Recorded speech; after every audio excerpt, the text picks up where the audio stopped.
lagi mengenai pengangguran dan inflasi. Pertama, mengenai gelombang konjungtur, kita tahu bahwa perekonomian itu tidak selalu berjalan normal, tidak selalu belajar apa namanya berkembang secara linier, garis lurus seperti tercermin di dalam garis lurus ini.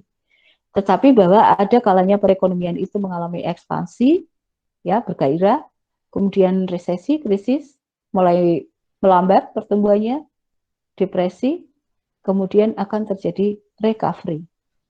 Nah, itu mengenai gelombang konjungtur perekonomian. Ekspansi atau kegiatan ekonomi cepat, yaitu suatu kondisi di mana produsen bekerja dengan kapasitas penuh.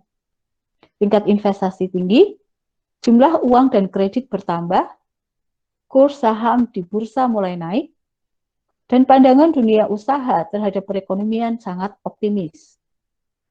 Yang kedua adalah kondisi resesi atau kelesuan.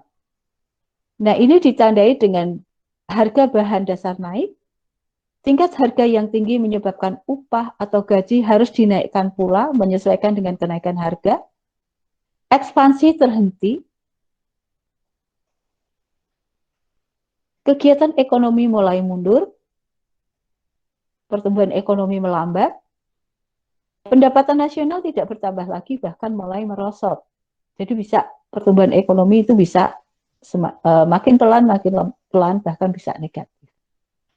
Lalu kondisi ekonomi depresi atau kemerosotan, yaitu kondisi ekonomi di mana kegiatan ekonomi yang semakin merosot, banyak perusahaan tutup karena rugi, dan pengangguran bertambah.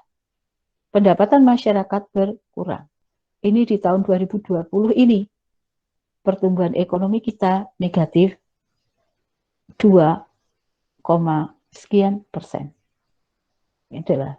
Tapi kita juga selalu berusaha untuk bangkit lagi, menuju pada recovery dengan melakukan berbagai kebijakan dengan berbagai stimulus. Baik stimulus fiskal maupun stimulus non-fiskal. Recovery, pemulihan. Ada dorongan untuk menghidupkan kegiatan produksi.